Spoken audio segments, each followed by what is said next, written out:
Olá, meu nome é Bruno Cúcio, eu sou cineasta, produtor e professor de cinema e vim aqui falar um pouquinho para vocês do período da retomada do cinema brasileiro. Esse período que é extremamente importante para que a gente possa entender como é que o audiovisual brasileiro hoje em dia atua. É um período de 95 a 2002. A gente vai falar um pouquinho do contexto histórico da época e um pouco dos filmes também que foram lançados naquele momento, que retratam muito bem aquele período. Todas as informações, todos os dados que a gente vai falar aqui foram tirados do OCA e da Ancine. São sempre com base nesses dados que a gente consegue falar sobre o mercado e falar também sobre as bilheterias dos filmes e etc. Bom, a nossa história começa ali no final dos anos 80, mais precisamente em 89, quando acontecem dois fatores que são extremamente importantes para o assunto que a gente vai falar e para o mundo de uma forma geral, né? Em 89 acontece, primeira coisa, acontece a queda do Muro de Berlim, o que é muito importante entender, porque existe aí então a vitória do sistema capitalista. E para a gente o que é importante? É entender que existe então um avanço da globalização. Isso já é uma onda que vem neoliberal desde o começo dos anos 80, onde a gente então tem uma globalização que vai avançando, os territórios vão se tornando cada vez mais flexíveis e com a vitória do sistema capitalista você terá menos barreiras, né? Em 89 acontece também uma coisa bem importante no Brasil, que são as eleições diretas para presidente, as primeiras eleições diretas para presidente que a gente tem no país. Ali então, em 89, você tem no segundo turno Fernando Collor de Mello e o Lula. O Fernando Collor de Mello acaba ganhando, acaba vencendo as eleições em 89 e assume em 1990. E uma das primeiras coisas que o Fernando Collor de Mello faz no âmbito cultural é o fechamento do Ministério da Cultura, transformá-lo em Secretaria da Cultura, e também o fechamento da Embrafilme, que é uma empresa estatal que fomentava e distribuía o cinema nacional desde ali do final dos anos 60. Né? E com essas duas medidas, o Fernando Collor de Mello acaba acabando com toda a política cultural que existe no país e acaba travando a produção nacional cinematográfica. Né? Então você não tem filmes sendo produzidos entre 1990 até 1994. Né? Você não tem o lançamento desses filmes nas salas de exibição. Você tem alguns filmes sendo lançados que eram bem pontuais, um ou outro, a cada 1, 2 anos, que são frutos de uma produções que vieram antes desse período. Né? E ali, então você tem, o que é uma coisa muito engraçada e louca de pensar que a gente está falando de um período ali que é de menos de 30 anos atrás, né? E pensar que a produção nacional então era zerada, que a gente não tinha lançamento do cinema nacional há 30 anos atrás, há menos de 30 anos atrás, é uma coisa meio absurda de se pensar nos dias de hoje. Mas era isso que estava acontecendo. Bom, por muita pressão do setor, pelo próprio quase viés que viria a acontecer o impeachment do Collor, uma pressão social, o Collor acaba criando então a Lei Rouanet e depois, alguns anos depois já do impeachment do Collor, vai ser criada a Lei do Audiovisual, que são leis que são extremamente importantes para o setor cultural. Mas para a gente, o que é importante entender sobre a Lei do Rouanet e a Lei do Audiovisual? Que são leis de incentivo fiscal. São leis que onde a empresa vai então abater uma pequena parcela do seu imposto de renda, ao invés de pagar para o governo, vai pagar diretamente para uma produção cultural, para um projeto cultural. Né? E para a gente o que é importante entender isso? É que é uma lei extremamente neoliberal. É uma lei onde pretende que o mercado crie, produza, que o mercado escolha aquilo que será produzido, os projetos que serão realizados ou não. É um afastamento do Estado no processo de escolha desses projetos culturais. Né? Então, por isso que é uma lei extremamente neoliberal e são leis extremamente importantes que a gente tem no país. Até hoje a gente tem essas leis funcionando, são leis que movimentam bastante o setor cultural e são leis que, enfim, dão certo em várias medidas, complementam as políticas culturais que a gente tem nos dias de hoje. Então, por conta da criação da Lei Rouanet e, consequentemente, da Lei do Audiovisual, conjuntamente com o prêmio de resgate ao cinema brasileiro que acontece ali também nesse período, você tem a volta da produção do audiovisual no Brasil, e aí o lançamento de 14 filmes sendo lançados nas salas de cinema em 1995, tá? É um retorno, né? Depois de um vácuo entre 1990 e 94, você tem o retorno em 1995 já apoiado a políticas públicas, essas que eu acabei de citar. Em 95, então, desses 14 filmes, o filme mais icônico que a gente tem é o filme Carlota Joaquina, a Princesa do Brasil, da Carla Camurati, que alcança mais de 1.286.000 espectadores. Filmes que alcançam mais de 1 milhão de espectadores no Brasil são filmes de grande sucesso. São pouquíssimos filmes que alcançam essa marca. A gente consegue contar nos dedos os filmes que anualmente conseguem alcançar essa marca no Brasil, nas salas de cinema, né? Então, Carlota Joaquina consegue de fato trazer o público de volta para o cinema nacional, e por isso ele é um filme extremamente icônico. Mas para além do seu sucesso de público, é importante falar do Carlota também pela sua questão temática e suas questões de linguagem do audiovisual, né? É importante primeiro frisar que vários filmes que a gente vai falar aqui são filmes que são recorrentemente tem a questão do Brasil, a questão do povo brasileiro, porque essa é a grande questão das artes no século XX no Brasil, né?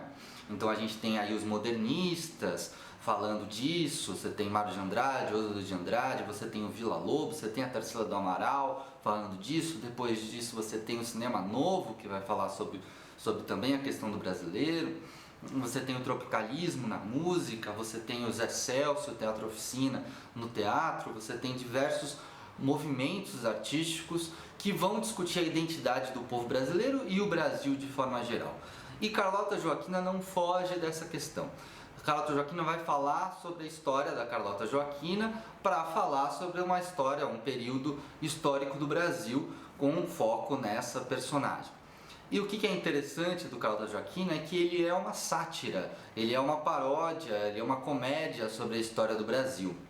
É sobre essa personagem que detesta o Brasil, que vem ao Brasil obrigada, fugida de Napoleão da França, e vem ao Brasil obrigada para viver aqui, mas que detesta o Brasil, né? No final do filme tem a célebre frase que ela fala desse país: eu não quero nem o pó, e joga o sapato para fora do barco, né? E mais do que isso, então Carlota Joaquina está falando sobre o complexo de vira-lata do cinema do brasileiro como um todo, como a gente privilegia aquilo que vem de fora, como a gente não gosta daquilo que é nosso. E, inclusive, o que é muito interessante do Carlota Joaquina é que ele começa o filme com um escocês contando essa história da Carlota Joaquina para uma criança, né? E tudo que a gente vê no filme, na verdade, é a ilustração dessa história desse escocês que conta. Então o filme todo é narrado em inglês, é um filme que tem que ser legendado, é um filme que é narrado em inglês, e de alguma maneira ele brinca na sua própria estética sobre esse complexo de vira-lata, porque exatamente a gente legitimaria mais a história do Brasil sendo contada em inglês do que sendo contado em português. Então é um filme muito interessante porque trabalha todas essas questões, inclusive na sua linguagem, não na sua temática. Não apenas na sua temática, mas também na sua linguagem. Outro filme importante de falar de 1995 é o filme Terra Estrangeira, de Walter Salles e Daniela Thomas, que é um filme que não tem o mesmo sucesso de público que tem Carlota Joaquina, mas é um filme que tem bastantes avanços e questões de linguagem para se entender. É um filme que se utiliza de um evento histórico real, a questão do recolhimento das poupanças da política econômica do Collor, que faz com que o personagem tenha que ir para Portugal, vá até Portugal, né? E é um filme que vai falar sobre dois jovens perdidos, dois jovens sem lugar, sem terra, né? Por isso o filme Terra Estrangeira, ali nesse período de 1990, no começo dos anos 90, por conta desse subdesenvolvimento econômico que acontece no Brasil. Tá? É um filme que vai falar bastante da relação Brasil-colônia em relação a Portugal. Inclusive você tem traficantes de pedras e diamantes que levam diamantes do Brasil para Portugal, como aconteceu durante toda a história do Brasil. Pulando para 1998, a gente já está em outro contexto social no Brasil, a gente já tem a estabilização da moeda com o Plano Real, a gente já está num período do Fernando Henrique Cardoso, né, que vence as eleições em 94 e assume em 95. Né?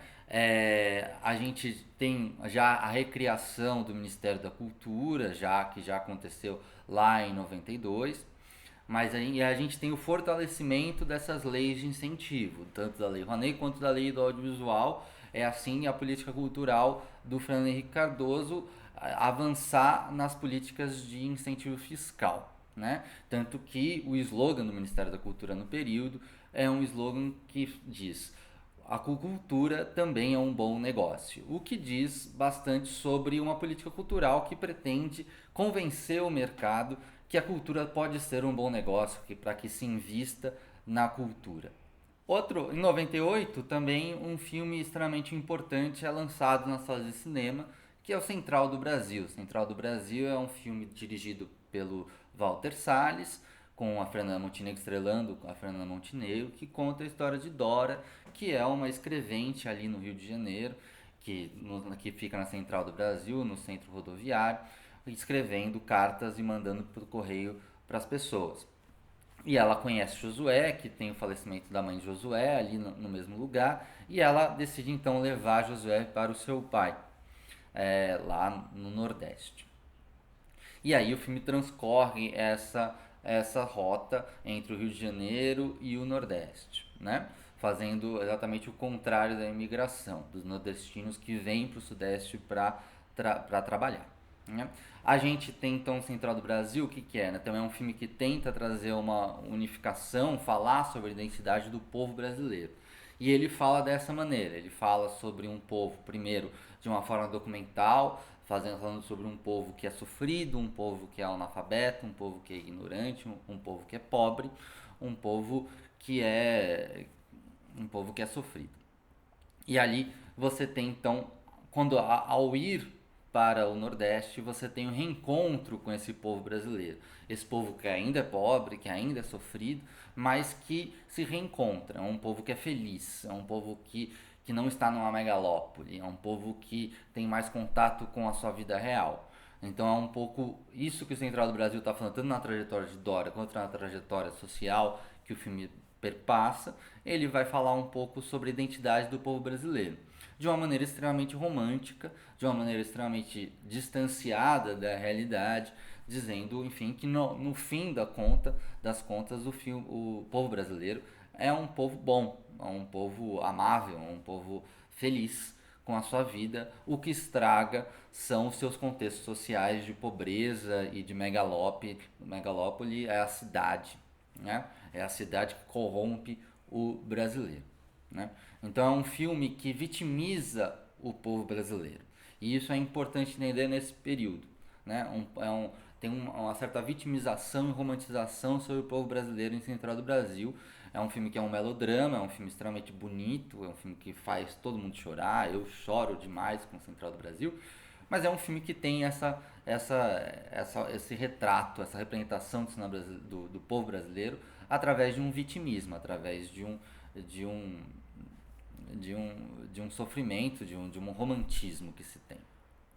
Pulando para os anos 2000, você tem um evento que é extremamente importante para a nossa história, que é o terceiro Congresso Brasileiro de Cinema, o terceiro CBC, organizado pelo Gustavo Dal, onde ele consegue então juntar diversos atores do setor audiovisual, então desde gente do cinemão até gente do cineminha, para exatamente formular um documento onde se requer a criação de uma entidade para o cinema nacional e assim pressionar o governo para que se crie essa entidade, né? E ali, já num período ali basicamente de um ano, um pouco mais de um ano, porque vai entre o final dezembro de 2001 até janeiro de 2003, você tem 3 momentos que são extremamente importantes, que marcam o fim do período da retomada do cinema brasileiro.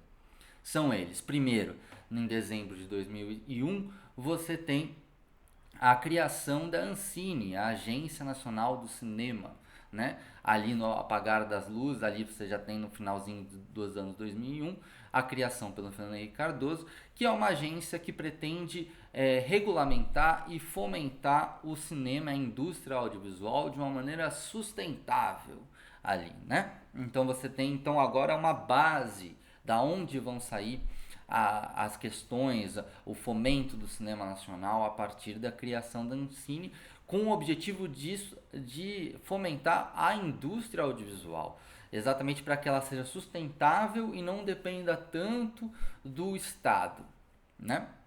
Como sempre dependeu e ainda depende bastante.